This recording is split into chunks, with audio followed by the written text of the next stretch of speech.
We're live. Greetings from wherever you are on this planet called Earth. I'm Brother Minister Zumbi, co host of the show Precise Thinking. Here with Brother Sekou, who's in a warmer spot than I am tonight. Yeah, two up and two down for VA. It's nice and warm out here tonight. Mm-hmm. Whew, but it was And, actually snowing in another part of Hampton Roads about 2 hours ago. So, hey, the oh, weather is the weather, man. It's 2022. yeah, we got I think about 4 inches in upstate New York. So people are still shoveling themselves out from what was left on Friday. What? Yeah, so we're not doing what you're doing. But what we are dealing with tonight is Hmm. this article.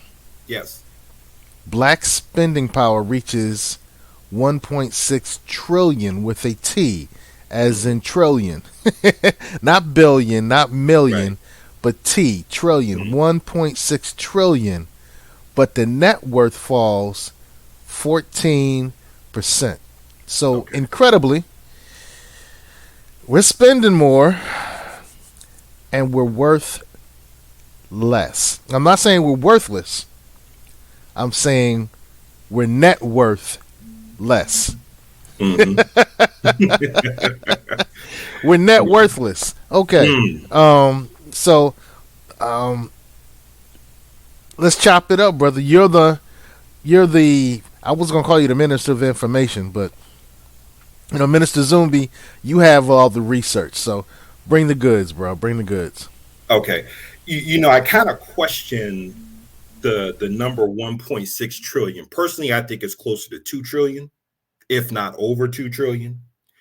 Um, and I want to get into some basic economics. Okay. First things first, spending power, the term spending power or purchasing power is an oxymoron. Anyone who is a student of economics knows that real power comes from production, not consumption. Okay. So that number only proves what we can consume. Okay. And if we were to look deeper into the numbers, most of that 1.6 trillion is from employment. And for African people, the number one employer of African people in America is government, be it city, county, state, or federal. Okay. So most of that purchasing or that spending power comes primarily from employment, particularly working for non African entities, be it in the corporate, private, or uh, government sector. Okay. And we have to ask ourselves, as much as we are quote unquote spending or purchasing, how much are we producing? How much of that 1.6 to $2 trillion are we actually using to become producers and to create and increase value in the market? That's when you know that you have real power with your dollars. And I'm not the first to say this. Dr. Claude Anderson, Powernomics, taught this. Dr. Jim Klingman out of Cincinnati with his Blackonomics philosophy has taught this. Other people, Dr. Amos Wilson, Dr. Juwanza Kunjufu, and others have all instructed us that we need to be producers if we want to have true economic power, not only domestically, but globally. So that's the first thing that we need to, get clear. So Also, so yeah, go so ahead. before you continue, so spending power is an oxymoron. Yes. So there's no power in spending. Mm-mm. If you're primarily a consumer, ask yourself the question, what value do you bring to the market? How do you increase value to the market as a consumer? And especially if your consumption exceeds your production. Okay. Good point. So that's something that African people really have to look at. You know, you brag about these numbers, but ask yourself this question. If you have that much money coming through your hands, ask yourself, why is it that our unemployment rates are disproportionately astronomical to other demographics in America? Okay. With that much coming through our hands, there really should be no unemployment issues among us. And it's something Dr. Amos Wilson once said at the Slave Theater in New York City. He says, the true wealth of a people is not in the land or whatever tangible resources we have. The true wealth of a people is in its consciousness. And I would also add, in its culture. Okay. We can have all the resources in the world, but if we don't have the knowledge in order to organize it, organize the information, organize the people, organize the resources, and maximize it, it's practically worthless. You know, for those who subscribe to the Torah or the Old Testament in the Bible, in Proverbs 17:16, and I'm paraphrasing it, it says, "What good is it for a man to get paper if he lacks the desire to learn how to manage and master it?" Okay. So I think we need to really begin to step back and say, what is power, particularly in terms of economics? Intriguing, intriguing, Mm. intriguing. So when we bring this information up, Yes. we just chatted about how the spending power is really an oxymoron. There's no power in spending. Right. But net worth falls. So Mhm. how has our net worth fallen 14%? If we're Okay. spending more money, how Mhm. has our value dropped? Okay. Now let's talk about net worth. Okay. Net worth is really what I would call a theoretical number. And there's a formula where you basically take your assets minus your liabilities and your income or revenue minus your expenses. Okay. And if we were to go through as a collective and look at our people, and we were to ask ourselves as a collective, we're talking, 50 plus million people of African origin in this country. Do our liabilities exceed our assets? Number one. Okay. Number two, uh, does our expenses exceed our income or our revenue? Okay. Now think about it.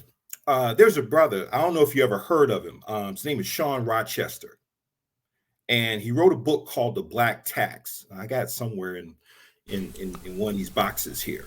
I'm And familiar with the title. okay, so if you think about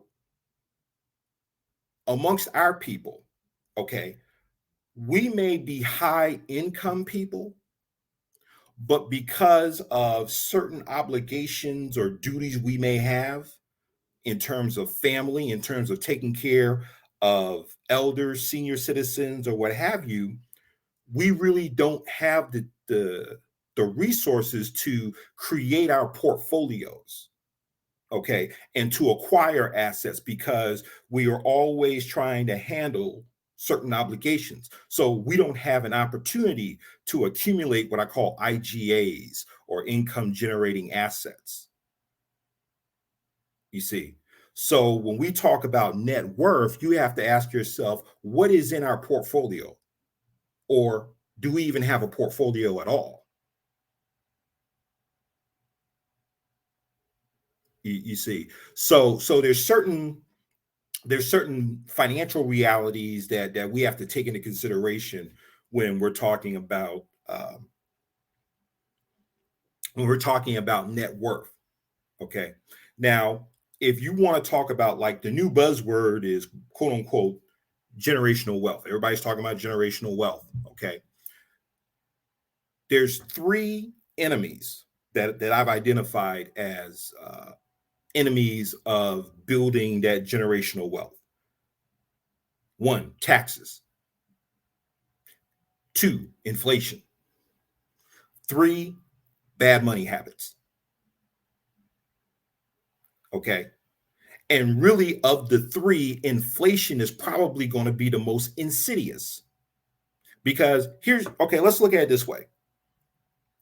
If you say that, according to this article from CNBC, 1.6 trillion in purchasing power, okay, how does inflation erode at that, particularly when the real number for inflation, according to Josh Tolley, is running at about 6 to 10%, as opposed to this 3% that everybody's been quoting. Okay, so exactly, it is a hidden tax, and it's a very insidious tax as well. So if you've got something external that is eroding at your purchasing power, like, okay, I'll give you an example. In 2019, I could walk into Walmart and get a gallon of cooking oil for $3.86. Now, here we are, it's February 2022. That same gallon of cooking oil that I could get 3 years ago for $3.86 is now $7.86. Okay. And then another thing you have to also understand, for those of you who are employed or your job is your primary source of income, I want to remind you of one thing. Your job, by its very nature, can never keep pace with inflation. At best, you may get a 5% annual raise because a job is not designed to keep pace with inflation. Okay. It's not designed. It's not designed. That's whoa. Okay. It's not designed to do that, because think about it. Okay, let's say, and I have friends who work for New York State government, and they're a part of the state union. Okay, there's two, SEIU and CSEA. Okay. They were in contract negotiations, and they had negotiated a 5-year deal. Now, here's the problem with that. The first 3 years, you don't get a raise. Year 4, you may get a 2 to 3% raise. Well, here's the problem. You've already lost 3 years of purchasing power because inflation has kicked in an average of about 6%. Okay, so that's why I said by its very nature, a job can't keep pace with inflation, which is why you need, and I say this in my book and one of my principles, where you need multiple streams of income, and particularly a stream of income that can generate passive and residual income. All right. For the uninitiated, what Yes. are passive and residual income? Okay. Passive and residual income, I'll explain it this way. Let's say, okay, myself being an author, all right, I just wrote my book, and you can see it in the corner, The Gospel of Afro-Nomics Theology. So I worked hard for 3 years to organize the information and put it in a book form. I uploaded the manuscript to Amazon, which serves as a distributor. Now what I do is I drive traffic to the website so people can pay for the book without me physically showing up for it. So every month I get a check from Amazon, which is what's called royalties. Okay. So I'm making money in my sleep. It could be a lot or it could be a little, but it's money I don't have to work for. Okay, that's what we mean by passive income versus active income, where you physically must show up somewhere or you must physically be doing work. Okay, so that's passive and residual income. Okay,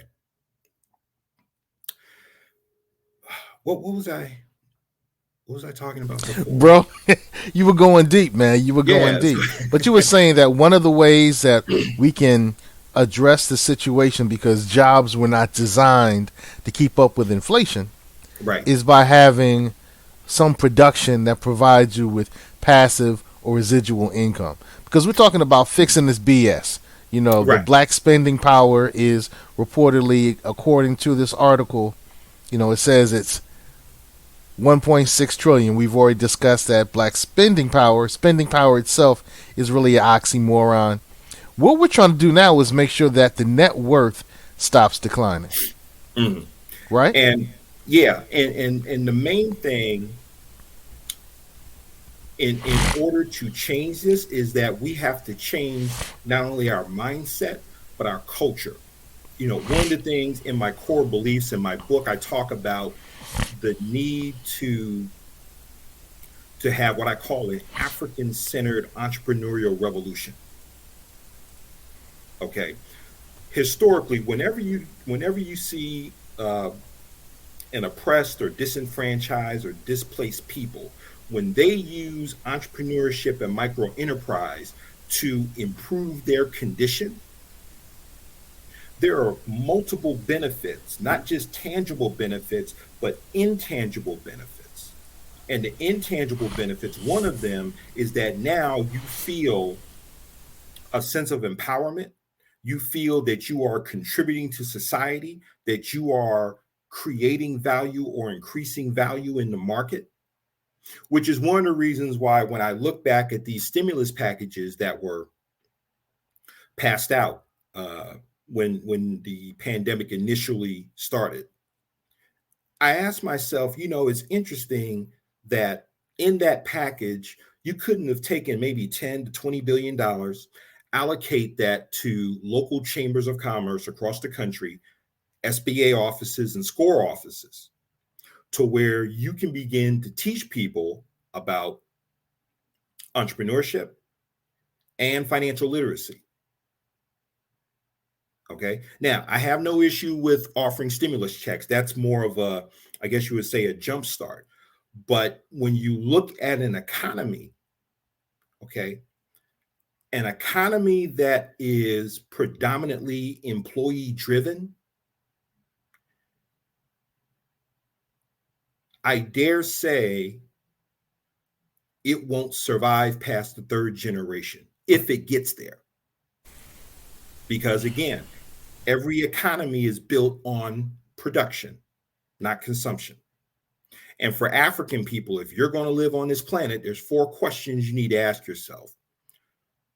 What do I own? What do I produce? Uh, what do I control? And what do I distribute? Wait, Okay. wait, wait, wait, wait, wait, wait, wait, wait, wait. Rewind. Okay. I'm going to say that again. There's four questions we, individually and as a collective, we need to ask ourselves. What do we own? What do we control? What do we produce? And what do we distribute?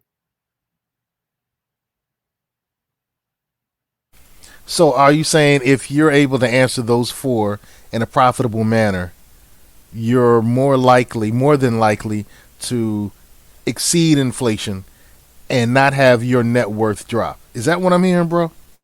Absolutely. Absolutely. And that's why I said that there needs to be a shift in how we think. You know, many of us were given the thought process of our predecessors who emerged out of the Great Depression. Okay. Now, we're not dismissing those values because they were necessary at the time that it needed to happen.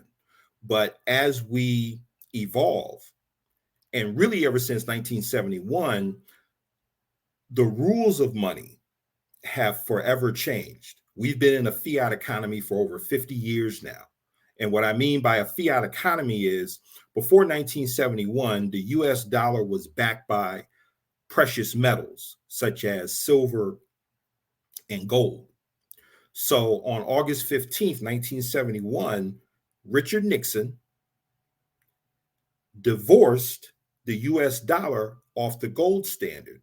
And the reason that he gave that, for the reason why he did that, is he said that he wanted to preserve the gold reserve supply from foreign nations who would come in and just buy up the gold. Okay. In fact, there was a time where no US citizen, it was illegal for any US citizen to own gold at the time. Now we're talking early to mid 70s here. Okay. So when you have these type of changes, your money rules change and how you handle money must change. Okay. It's no longer money, it's currency. So the money must move. In fact, the money must hustle harder than you. It's not one of those days where, okay, I can park it in a bank and get an annual percentage rate of about 15%. Those days are gone. You're lucky if you get 1%. Lucky. Mm-hmm. Yeah. Wow. I don't even think you can get 0.5% now with the way things are set up now. All right. Well, we dealt with, the report from actually a few days ago, Mm-hmm. February 1st, 2022, saying that our spending power is 1.6 trillion and our net worth has declined 14%. So, when you look at this information that says that, it says that the black spending power is up 171%. The Latino spending power is up 288%. The Asian spending power is up 383%. The U.S. overall is up 144%. They left out the whites. They left out our white brothers and sisters. I'm not sure why. It's all good. But why did our spending power go up? What say? We have always been the number one consumer. In fact, we we are what you would call quality consumers. Okay, we just don't consume goods. We're always consuming name brand goods. Okay, so it's not enough to just get a handbag. It has to be Gucci, Prada. Okay, because what researchers have realized is that as a people, we have always been loyal to brands. Hmm. Okay. And so they cater to that. I remember reading about, and I'm going to date myself here, the Bartles and James wine cooler back in the 80s. Okay. And even before then, the Gallo brothers, Ernest and Julio Gallo, what they did or what they realized in their research is that African people enjoy drinking flavored type of alcohol. So that's why you would see various fruity flavors of wine, mixed berry, grape, that sort of thing. So when they do research on us, they study our patterns, our trends, and then what they do is they cater to that. Today that's called surveillance capitalism. Okay, where you Teach. basically take the information and the demographics you study, and now you begin to not only forecast um, buying habits, but you can also dictate buying habits. Now we can talk about Ooh. that in another show, but we have always been a quality consumer. And what people have known is that we are always loyal to brands. Okay. Where, like let's say if we talk about sneakers, some got to have Nike. Some got to have Adidas. Some got to have Under Armour. I remember in the 90s when, people felt that they needed to have Tommy Hilfiger. True. Okay. So they know that we are always been a loyal brand consumer. Okay. So we're probably more sophisticated than the average American consumer. So that's probably part of the reason why that number has skyrocketed. But then we also have to measure that number against what has been our production. So yes, we're consuming more, but what are we producing more? Are we producing more uh, Black-owned businesses that generate a gross annual revenue of at least $10 million a year? Because the federal government, the way they define small business is any for-profit entity that generates less than $10 million a year gross. Okay. Yeah, salute to Ryan James. Our people Yes. big on consuming, yet own very little stock ownership in those companies in which we consume. Hmm. Hmm. Exactly. I had a situation where I was talking to a group of teenagers, and I just did a little experiment. Okay. Earlier in the day, I had read in USA Today's money section that Under Armour, they have Class A, Class B stock. Um, it averaged about $15 to $17 a share. So what I did, I asked the young men, I said, okay, who has a pair of Nike Air LeBrons? Nobody did, but somebody pulled out a pair of Under Armour Steph Curry's. And I asked the individual, okay, how much did you pay for these Steph Curry's? I think he told me like a buck 50. Okay. And I told him for that same amount, he could have went to the New York Stock Exchange that day and bought 10 shares of Class A stock in Under Armour. What And then would that have done for him? well, what that does is now, just like the brother had mentioned before, ownership. Now you own what I call IGAs, an income generating asset that can give you residual income. Okay. If you buy the sneakers, it's a one time deal. Okay. You may use them for what, 6 to 8 months, and then you throw them away. Okay. You buy these 10 shares of Under Armour. Now you get to watch the value increase. The dividends that you earn at the end of the quarter, you can put it back in to buy more shares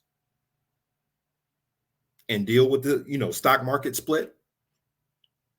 Okay. So we have to get into a mentality of making the money work for you and not you working for the money. If you're Hmm. serious about building generational wealth. All right, do the knowledge, brother. Do the knowledge. Keep it going. I'm loving Okay. this. Okay. So, and that's why I said mindset. For those of you who may have read Rich Dad Poor Dad, go back to the first rule in the Rich Dad philosophy. The rich don't work for money. Okay. What do they work for? They work to create and purchase assets that can generate infinitely passive and residual income. That's what they work for. Okay. They don't work for the money because the money in and of itself has little to no value. But it's the knowledge you have and knowing what to do with the money that determines your poverty or your prosperity. Exactly. And you'll find all 6 of these rules in the first book in the Rich Dad series.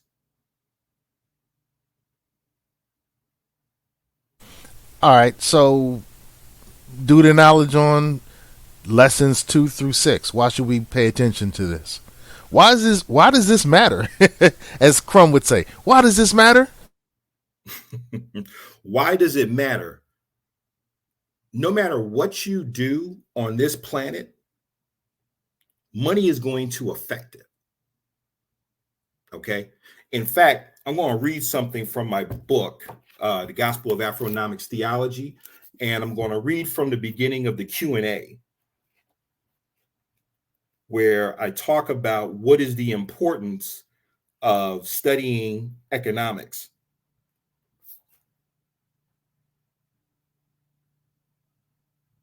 Okay. So, question. Why should African people be concerned about economics and its role in the liberation of African people? African people in America have a gross domestic product. Now, gross domestic product, it measures a nation's productivity. Okay. A gross domestic product, or for some of you old as I am, it used to be gross national product, of nearly $2 trillion inside a nation with a $19.75 trillion GDP, US dollars. Yet our productivity falls short of the target. If we have as much capital flowing through our hands, how can 44% of America's homeless be African men? And 52% of America's homeless be Black families? Why is our unemployment rate so high, especially amongst our youth? Why is there a disproportionate number of African women with children turning to social welfare programs? We need to begin asking what we can do with the resources we have and how we, quote unquote, vote with our wallets regarding how we use or misuse our financial resources. And then the next question, how does economics affect the lives and livelihoods of African people? Economics affects where we choose to live, where our children attend school and college, who we marry, how we will retire, how we donate to charity, and anything else that deals with our quality of life as a people. There is no way to avoid the topic of economics, or what I now call the science of beef, beef being business, economics, entrepreneurship, and finance.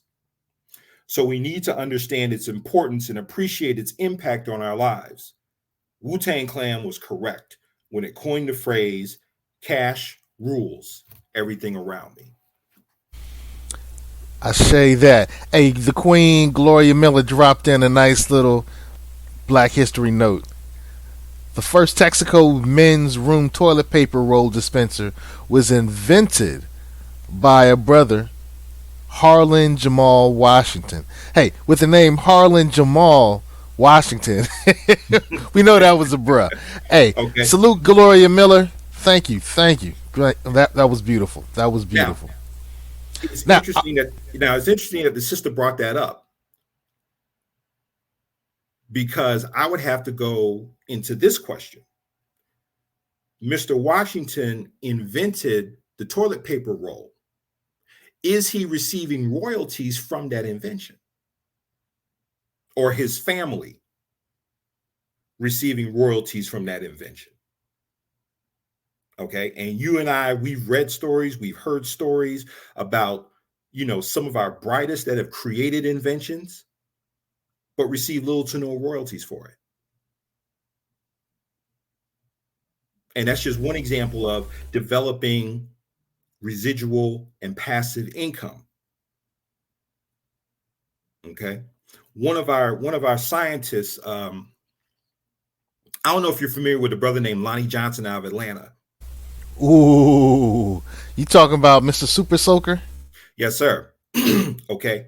Now, brother Lonnie actually developed the idea by accident because he was working on developing a heat pump, and something had happened, and he discovered something by accident. And he says, "Hey, this might be a great idea for a water gun." So, for the next 7 years, he worked on developing the prototype, which he finally got done. He was able to hook up with a toy company at the time, was based in Philadelphia, and they had developed a partnership. Now, when you invent something, there's one of two choices you can have. You can either build a business around it yourself, or you can team up with an existing manufacturer and you agreed to receive, maybe a nickel or a dime on the dollar. Okay. I think his deal was, I think it was a nickel on the dollar, but they didn't expect it to do as well as it did. I think the initial earnings was like $1 billion. Now, subsequently, the company based in Philadelphia was eventually bought out by Hasbro. Okay. And I think within the past few years, Brother Lonnie had to fight with Hasbro because he realized that there were unpaid royalties that he wasn't receiving. So he won a court order, or he basically won a court case where Hasbro had to pay him nearly $75 million in back um, in unpaid royalties. Okay. And so now he's taken that money and he's created his own laboratory because he says, I don't want to be strictly known for inventing a toy water gun, because his background is basically being a NASA engineer. Okay. Now, that, like I said, that may have given him claim to fame, but he wants to be known for more than just that. I say that I was just teaching my students about that Mm. in my math class. I teach Yeah. algebra, and we were looking over the numbers and showing how we could use algebra to extrapolate and do all the equations needed to create his wonderful super soaker, which Right. was originally called the drencher, I think. All right. Okay. Yeah. All right. So we talked about the black spending power, 1.6 trillion. We talked about the net worth falling. We talked about why we've gone up 171% in quote unquote spending power. Why do you think the Latino and the Asian in America have had such a large change in their spending power? The Latino was gone up 288%. The Asian has gone up 383%. Now, I'm not saying that's a good thing. Mm. I would rather see our net worth increase instead of our spending power. But why do you think the Latino and the Asian has jumped up so tremendously? Mm. If you look at those communities, okay, I'm willing to bet you that as their purchasing power increased, so did their productivity. Okay. And I'll give you an example with the Asian community. Um, I used to do security for the New York State bar exam. And what I had noticed was that there were a lot of Asians who would come in and take the New York State bar exam. If you can pass the New York State bar exam, it's like having a black visa. I think you can practice law in about 20 states. Okay.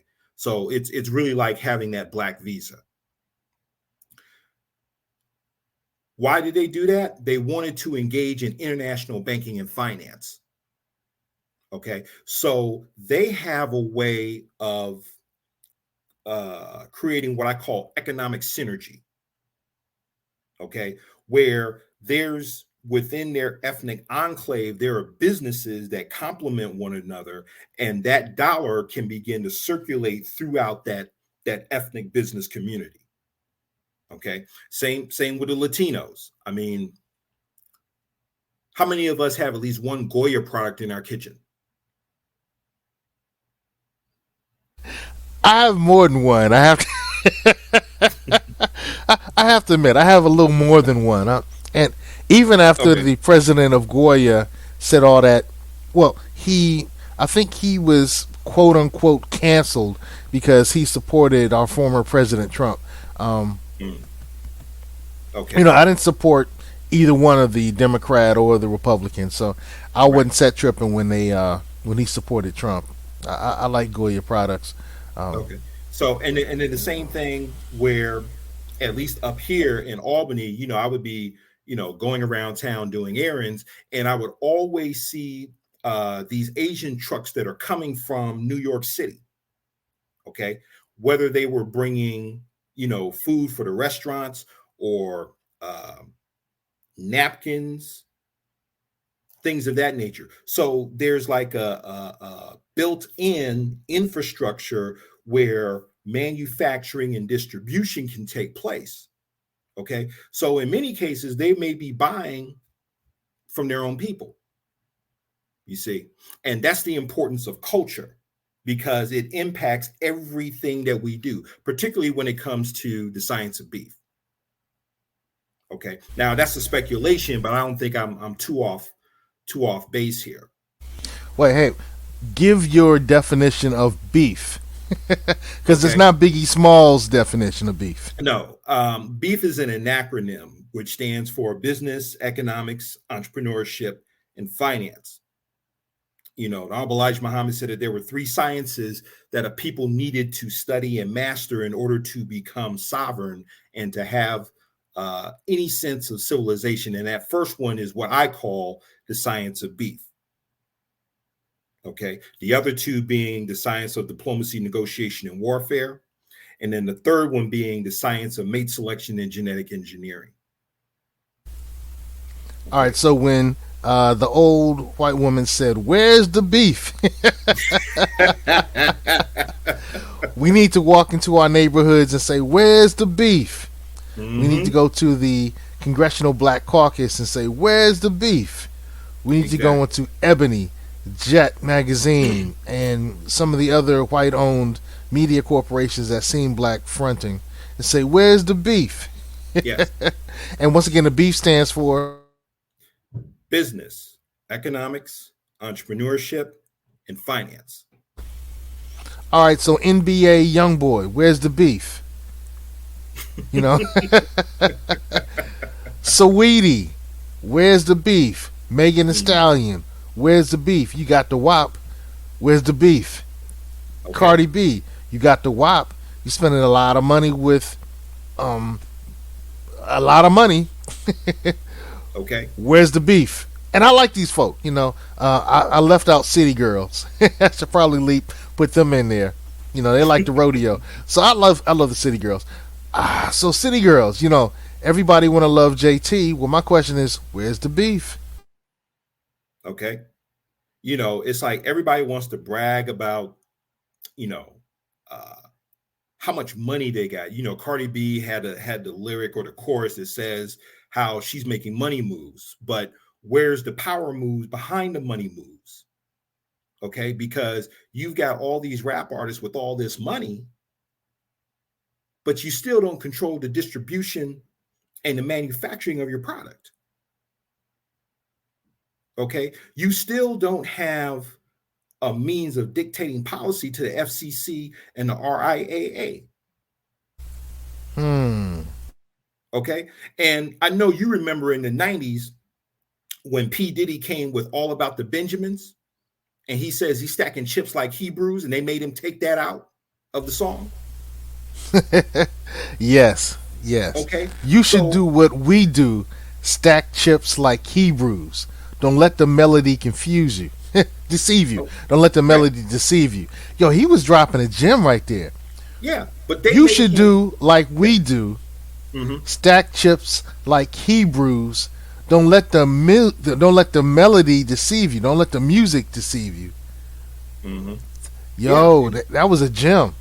and they made him take that lyric out of the song. So all the money that he made, all his net worth, and he can't control content on his own album. Hey, you know what? I think we're going to upset a couple of folk here because people just want to get along with everybody. But as Crumb says, Family, this is not the get along game where we're all gonna go. We not playing that kumbaya game where everybody gets a trophy. No, no, no, no. Well, I'll nope. put it. Yeah, I'll use a quote from the Honorable Marcus Garvey. Power is the only argument that satisfies man. And I think I've been on this planet long enough to realize that what makes the world go round is not people, it's not gangsters like West Side Connection says, it's power. Ooh. Okay. And if you really want to understand that, This is what I call another holy scripture, Blueprint for Black Power, by the ancestor Dr. Amos Wilson, who said Ashe. that no matter how you try to explain the condition that African people are in, it boils down to one premise: because the enemies of African people have the power to do what they do to us, and we lack the power to protect ourselves from that. Well, you know what? I appreciate that information on the spending power, because when we looked, here it is. Yeah, the black went up 171%, Latino went up 288%, Asian went up 383%, the United States of America overall went up 144%. But when we look at the U.S. net worth, Yes. so in 2001, the black community's net worth was 28,000. It's currently 24,000. Mm-hmm. It's gone down 14%. The Latino in 2001, the U.S. net worth was $17,000. Now that's not good at all. 28 and 17 are not good at all. But the Latino currently is 36K. It went up 112%. Mm-hmm. And our white brethren, 178K, and currently, 178K in 2001, currently 189,000, up 6%. Mm-hmm. And the United States overall in 2001 was up 125,000. Is currently 122,000. So in the United States of America, it's gone down 2%. But our white and Latino family have moved up 6% and 112% respectively. While the black, not the Afro-Latino, not the mixed race or biracial or mulatto. When we say black, we're bringing all of those in that. So, 14%. Although I'm thinking it's foundational black Americans predominantly, 14% downtrodden. So, why has our Latino brethren and sistren gone up 112% while we've gone down 14%? I think you've already answered that, but I just wanted to hear that again. Okay. It all goes back to productivity. And I've got another, what I call economic holy scripture, and I'm going to put it in front of the screen so everybody knows to pick it up. This is from my elder, Dr. Claude Anderson, Powernomics. Okay. And his other book, Black Labor, White Wealth, where he talks about, and he actually predicts how through political and economic empowerment that the Latino Hispanic community will have the political and the economic power to, I guess, basically replace African people as the so-called powerful minority, and I hate using the word, in America. And it all goes back to empowerment, and it always goes back to organization. Okay. And here's the other thing that I talk about is a term I call cultural cohesiveness.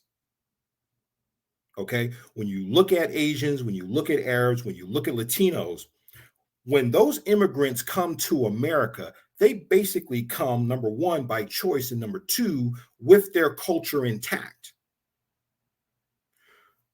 African people, basically, we were dragged here as POWs. Okay. And one of the things that was done to us is that our culture, they waged war upon it and did everything in their power to destroy it. Okay. So when we get into these conversations about economics, the problem is we do not look at it through an African-centered lens or an African-centered paradigm, which is why it's easy to put millions of dollars in the hands of athletes because you know they're not African centered. Same with our entertainers. How many of them are African centered enough? Think about this. If going back into the late 80s, if NWA and others, when they started making big money, what if they decided to start buying local radio stations before the deregulation in 1996 by the FCC? Ooh. So, are you saying that they should have taken their financial situation and empowered their environmental situation? Absolutely, because think about it. It makes it much easier for you to break local artists onto the music scene because now you control the means not only of production but distribution. Ooh. Okay, and this is what our elder Bob Law was talking about: is when you have the money, you must have the mindset in order to build a power base. This is why I was talking about when I used the term economic synergy, where you control everything from the manufacturing and the assembly to the end user or retail. Okay. Okay. Okay. You know what? And One of the things I love about you, brother minister, is you don't bring opinions. You bring the research. Now, in this article that we were dealing with, in this article, this young brother okay. talked about 6 strategies that he thought would improve the situation. Okay. And he mentioned that black home ownership is down 3% since the year 2000. Okay. And he was saying that black families build 300 billion less wealth annually, and the racial wealth gap is 11 trillion. And part of the reason is because black home ownership is 3% down since the year 2000. So he gave these 6 strategies. Here are 6 financial decisions that can help bridge the racial wealth gap. Okay. Now, I want to go through these very quickly, and then I want to get your response to these strategies. Mm-hmm. Personally, I don't think we need to worry about the racial wealth gap. I think we need to seek empowerment in all the areas that we can, mm-hmm. because an empowered people won't have a gap. Check. All right, but the 6 strategies that he talks about are owning a house, owning a profitable business, having savings and investments, having a will, having life insurance, and improving your credit score. What say you? Okay. I think what needs to be discussed is developing what I guess you would call a wealth building cycle. Okay. And what I mean by that is assets before liabilities. Okay. When Robert Kiyosaki came out and said, your house is not an asset, okay, the entire financial industry had a Richard Pryor moment and looked at Robert Kiyosaki and said, that shines crazy. Okay. 10 years after Rich Dad, Poor Dad, he was proven correct because we saw what happened with the predatory lending and we saw what happened with the real estate bubble when it burst in 07, 08. Okay. So I'm not against purchasing a home. I'm just saying, take your emotions out of it, look at the numbers, and the numbers will tell you whether or not your home is an asset or a liability. Okay. So for me, if I were to look at that chart again, the first thing that I would say is we need to create and purchase IGAs, income generating assets. Okay. You don't really want to create debt unnecessarily. The only time you want to create debt is the debt going to help you create more money? Okay. Because you think about it. Okay. Everybody gets a 30-year mortgage. you don't own the house until that mortgage is paid off. And True. even when you finally pay it off, you still have to pay property taxes on it. So is there really such a thing as a homeowner?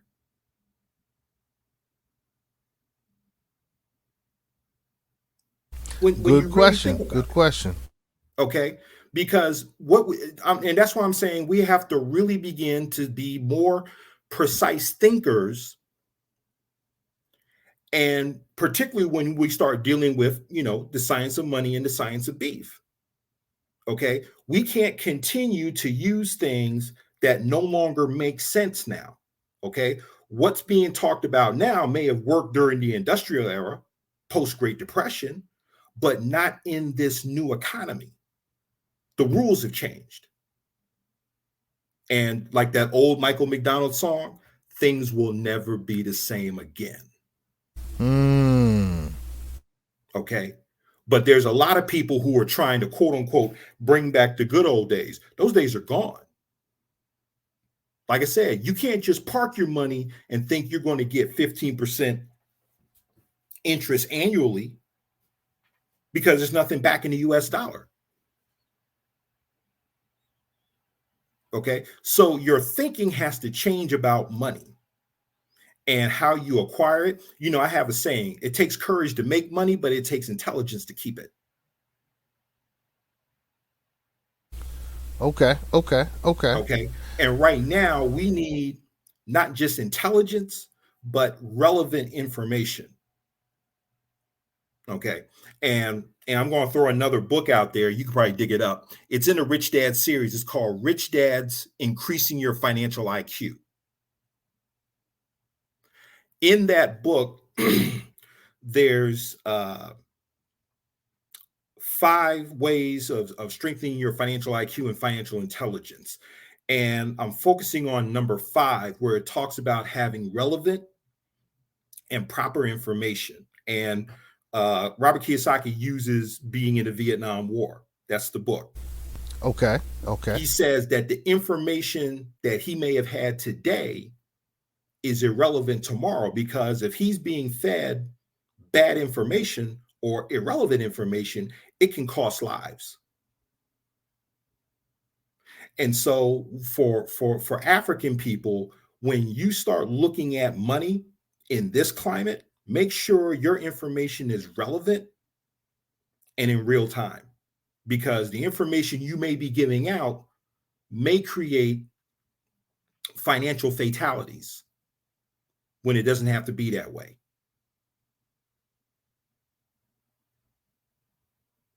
Okay, so that's really one of the main things, is make sure that the information that you're getting is relevant.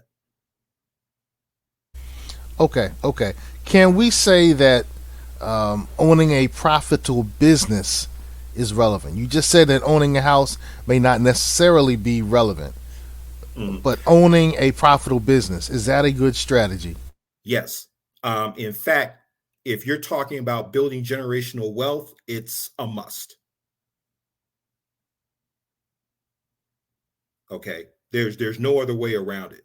You need to have a profitable business, whether it's brick and mortar, e-commerce, or a combination of the two. Okay. So we definitely need that. The other thing that I saw where it said savings and investments, more investments than savings. Okay, because the money has to keep moving. That's why I call it currency. You can't just park it, because if you park it, it'll eventually go to zero, because inflation will kill its purchasing power.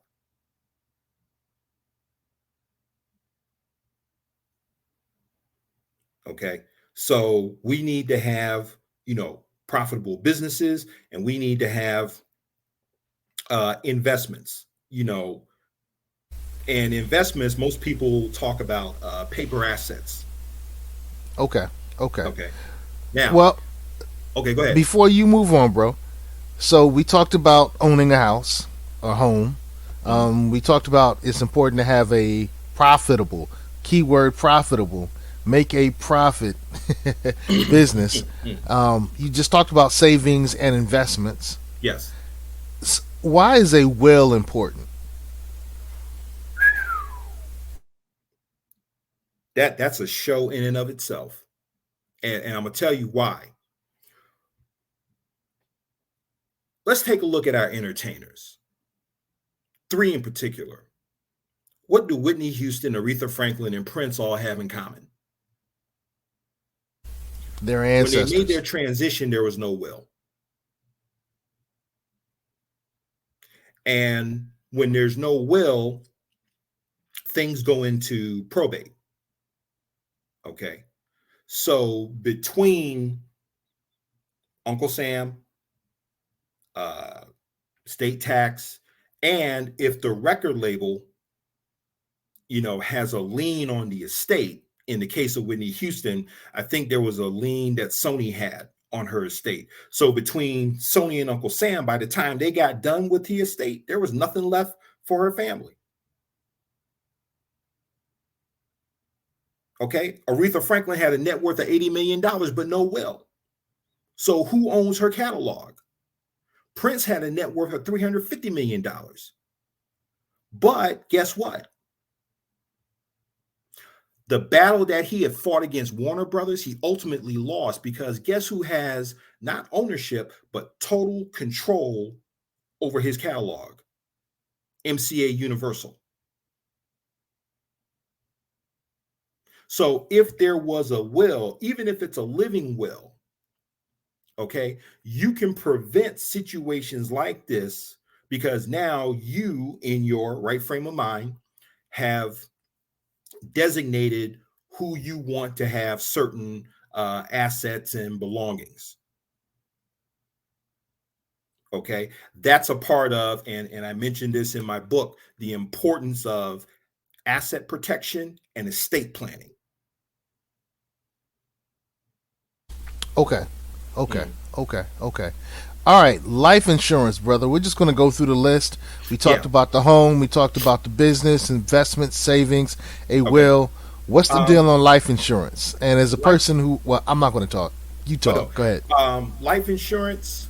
I've heard different things about life insurance. The important thing is, especially if let's say if you're a primary breadwinner. I have a friend. He works at FedEx office. Just recently, he's recovering from having an appendix removal, and it was an emergency surgery. He had it removed Christmas Eve. He's the primary breadwinner in his house. Now, God forbid if something had happened to him, does he have a life insurance policy that can replace the income that he was bringing in, that can take care of his family inside that household? Ashe. Okay.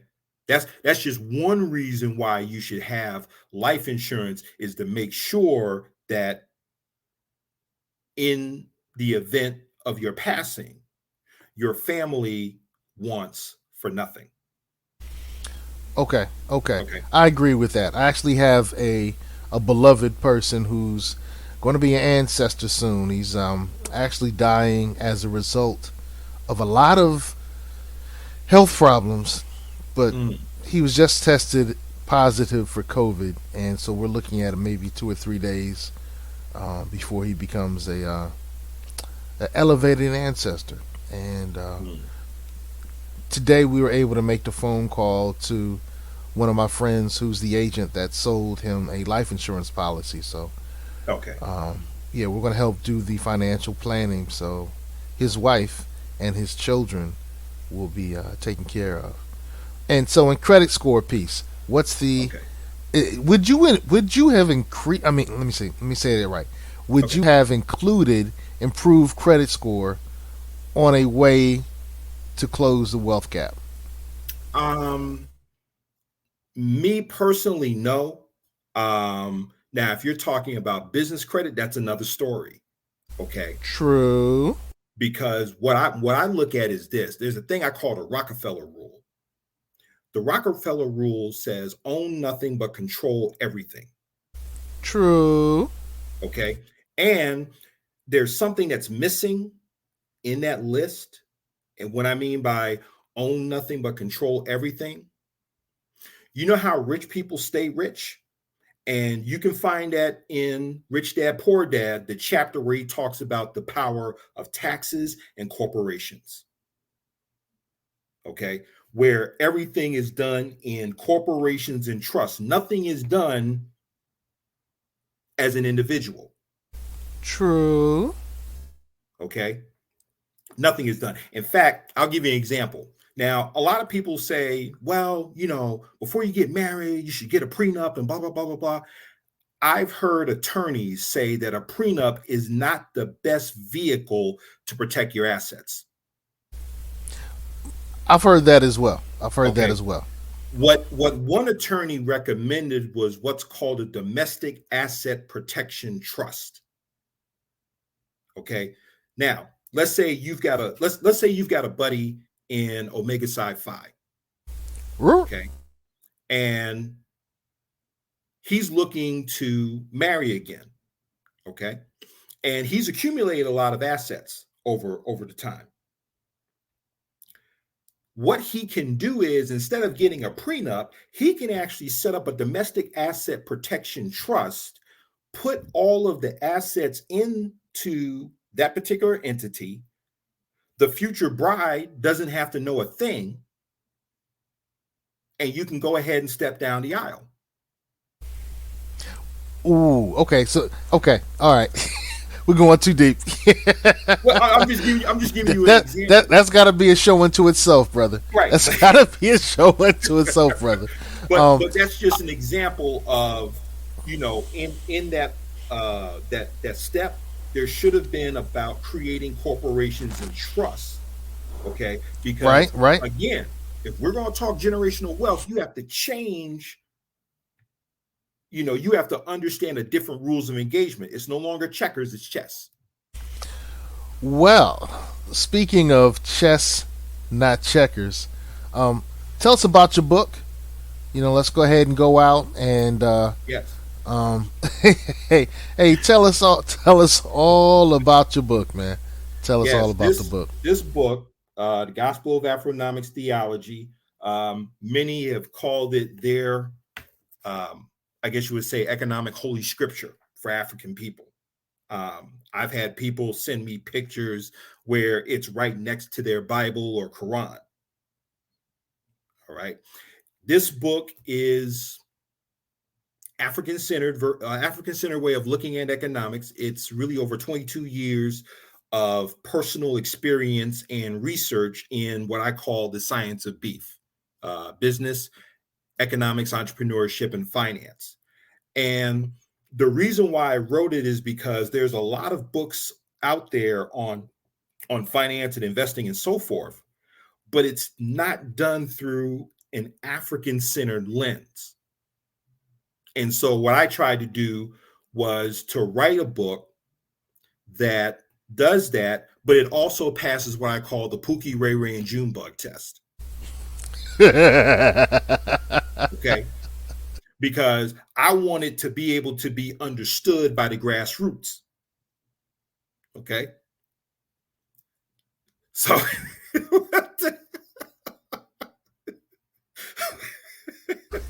hey, you know what? We probably need to add a woman's name into that, man. Fatima. All right, yeah, because some of the aunties, man, they give some of the wackest advice. I was talking with a client the other day. I was talking to a client the other day because they wanted to get involved in doing the rehab work that I do. So, I'm able to provide people with rehab money when they're doing real estate deals. And I tell you, her auntie told her some crazy stuff. And I said, well, you can listen to your auntie who has zero experience in this regard, but they love you. Mm-hmm. You can listen to me, right, who has experience in this regard.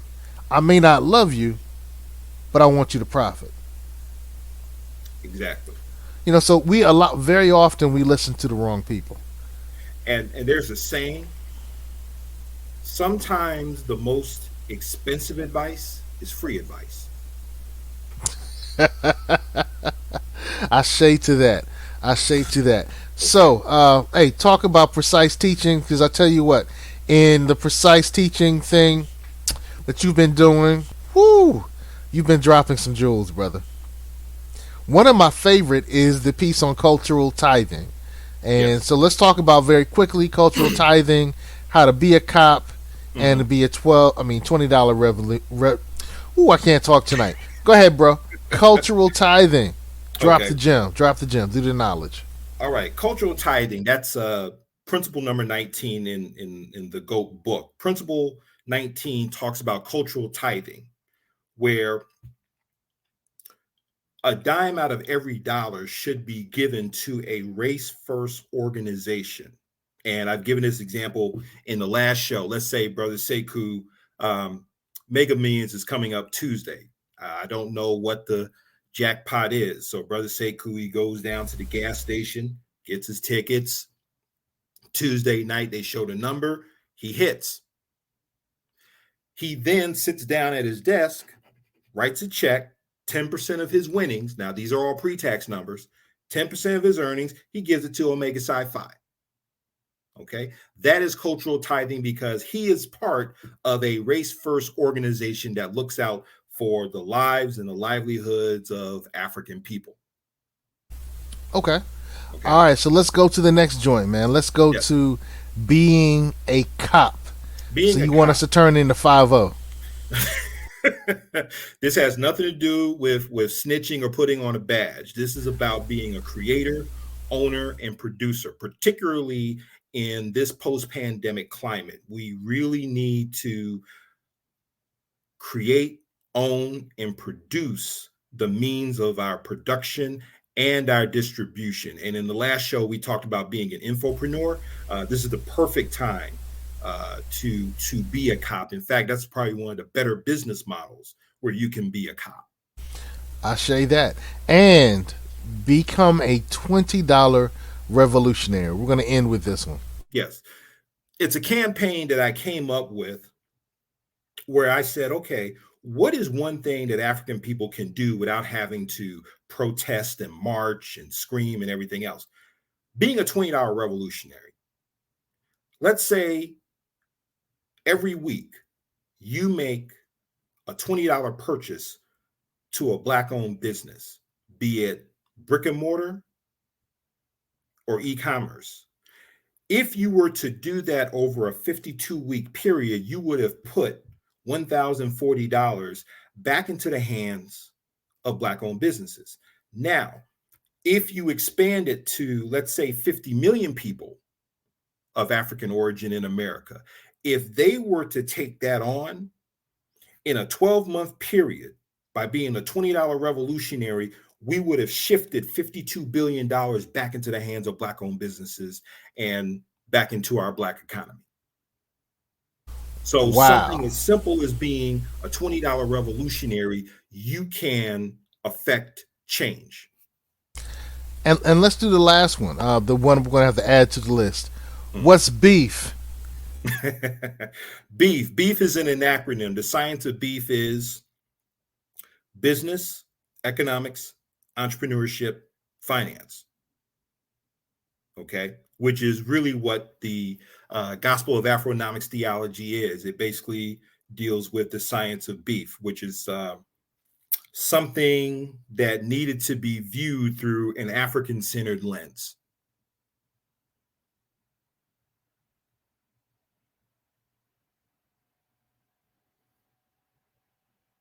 Is that it? Okay. I wanted to make sure we got that down right. Right. What's beef? Business, Beef. economics, entrepreneurship, and finance. Yes. Okay. Okay. All right. We've been listening to another great episode of Precise Thinking. Take us out, brother. Like I said, make sure that the information you get is in real time and is relevant.